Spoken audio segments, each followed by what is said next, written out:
waaw jërëjëf di remercier vraiment madame le sous-préfet en tout cas de Thiès Nord mais également le maire bu ñu permettre vraiment ñu daje fi ak communauté bi yëpp n'est-ce pas pour discuter de la question des mathématiques comme ni nga ko waxee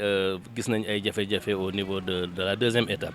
te loolu am nañu yaakaar ni manque de documents ou bien de manuels à cette étape là moom moo tax peut-être que ñu am ay résultats yu mel noonu. Mais fort heureusement comme ni ma ko waxee sànq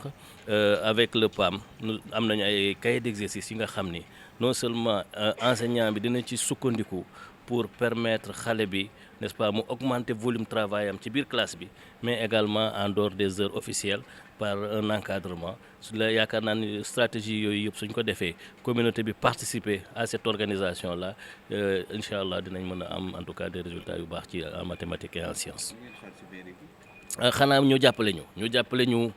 ci fànn yu ne surtout sur la reprographie des cahiers d'exercice mais également la prise en charge des moniteurs ou bien l'organisation des enseignants pour que ñu mën a def ay cours de renforcement en dehors des heures officielles mais également vraiment en tout cas nekk suñu wet nekk suñu partenaire di ñu jege en tout cas pour que ñu mën a ensemble ñu mën a jàpp ci éducation bi surtout effectivement parce que communauté bi am nañu vraiment seen contribution dafa am solo mais lu ci gën a bari dañuy seet ni duñ ko dul orienté fi ñu ko war a orienté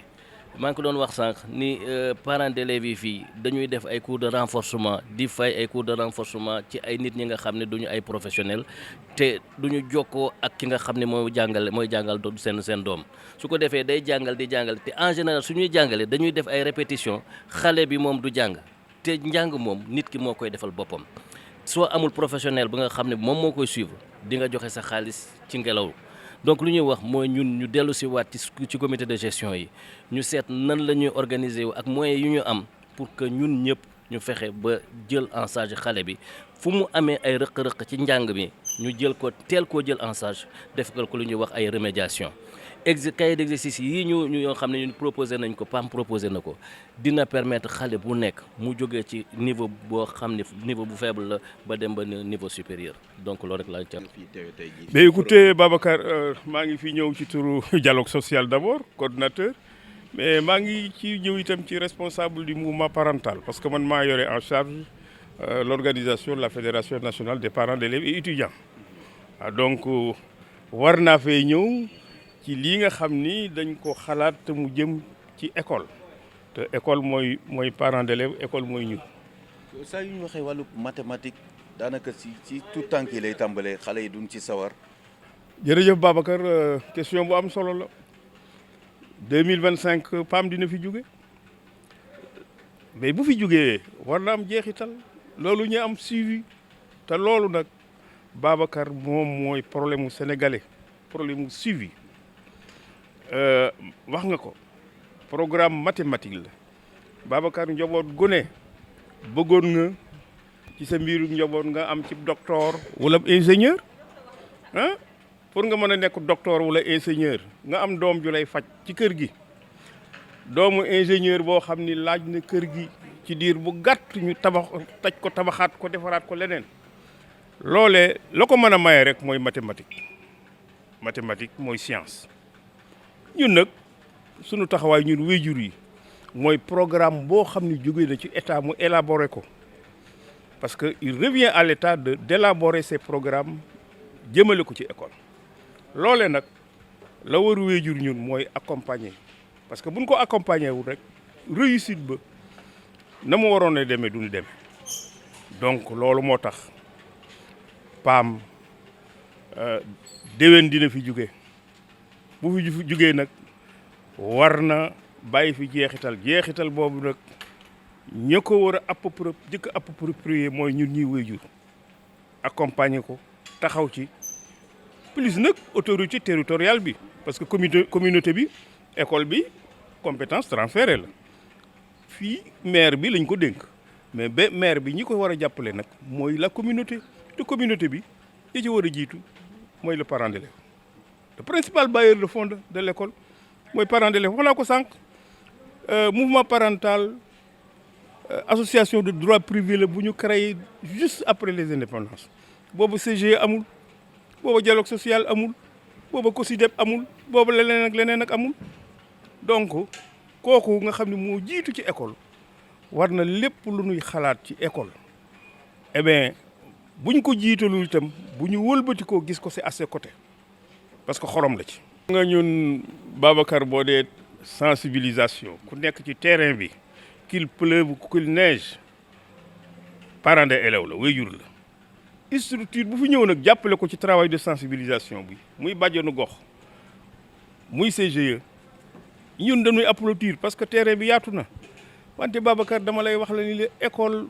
ñi am culture école moo bëriwul gis nga wolof dafa ni lépp lu fay ñuul moo fa ne gis nga ñaari parents d'élèves yi ngay dégg ci école yi ñu fay sonn suba ak ngoon ñooñu sant leen parce que bu ñu fa nekkul woon rek mu gën a ñaaw ba tax na nag ñun dey kenn duñu jàngal taxawaay bu bees ci école parce que bu dee une présence permanente ci école ñun parents d'élèves kenn nattangu ko bu dee itam yittewoo problème am ci école ñu dégg ko buñ ko mënta régler suñu bopp ñu dugg ci communauté bi régler ko loolu itam ci la ñuy xëy ci la ñu gont mais nag souvent Babacar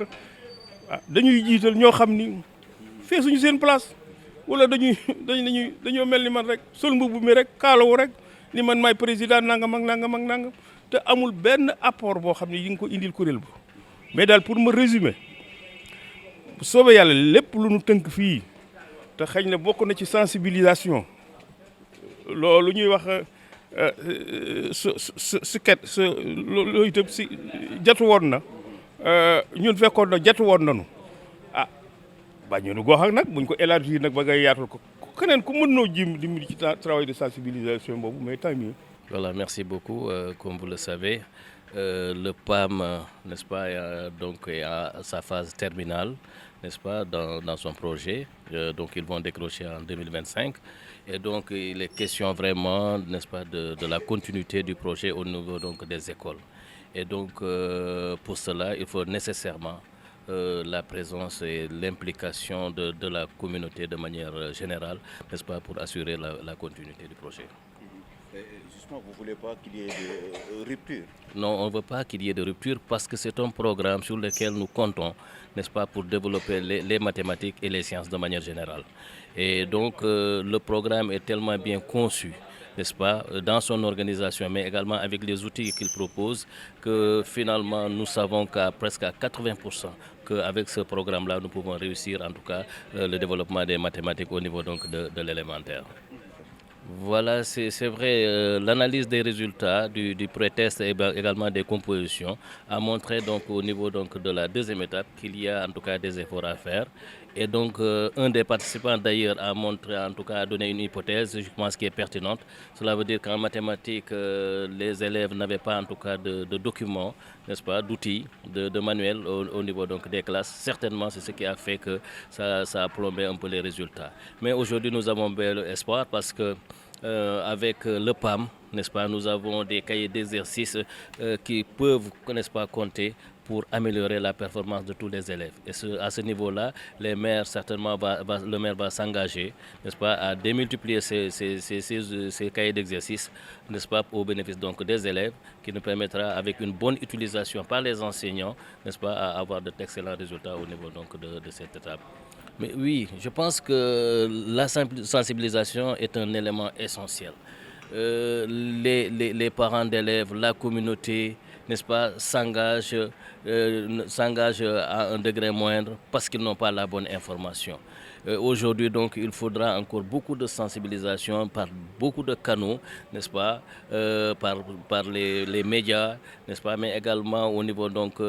avec les Badianougor, etc., pour sensibiliser la population, pour dire que l'éducation a un coût. Et si on ne veut pas que nos enfants soient dehors, n'est-ce pas, dans la rue, il faudra vraiment qu'on les prenne à charge à temps pour faire de la remédiation. Et aujourd'hui, avec ces documents-là, nous pouvons faire de la remédiation et permettre aux élèves vraiment de réussir les enseignements apprentissages. Les mathématiques à l'école doit intéresser tous les parents d'abord. Parce que chaque parent d'élève, Babacar, aspire un jour à avoir un scientifique dans sa maison Un scientifique, je veux parler d'un médecin. Au moins, d'un ingénieur qui, d'un coup de baguette magique, transforme la maison ou bien transforme la vie du père. Donc, nous aussi, on nous appelle pour renforcer les mathématiques dans le système éducatif. Nous, en tant que parents d'élèves, nous sommes preneurs. Mais surtout que ce projet PAM doit prendre fin en 2025. Le problème des Sénégalais, malheureusement, c'est un problème de suivi. Il faudrait qu'au-delà de 2005, le PAM continue de survivre. Mais pour ça, il faut nécessairement que tous les acteurs de l'école se retrouvent au niveau de l'école pour faire suivre ce PAM. Se retrouver comment? L'État central qui nous avait ôté certaines subventions depuis 85 ans rétablisse cette subvention. J'ai appris tout à l'heure par l'inspecteur de l'IFTSV, M. Diallo, que je salue, qu'on a réouvert les comptes et que dans un délai très court, on va alimenter ces comptes. J'applaudis, une bonne idée. Mais il faudrait également que nous, parents d'élèves que nous sommes, que nous puissions mieux pénétrer notre communauté pour trouver tous les moyens nécessaires pour la survie du PAM. Y compris également les comités de gestion. Ces comités de gestion qui sont en léthargie, qui sont là que de nom. Mais que ces comités de gestion, ces structures-là, puissent également renouveler leurs organes. Je crois que ça ne pourra qu'être bénéfique pour la survie du PAM.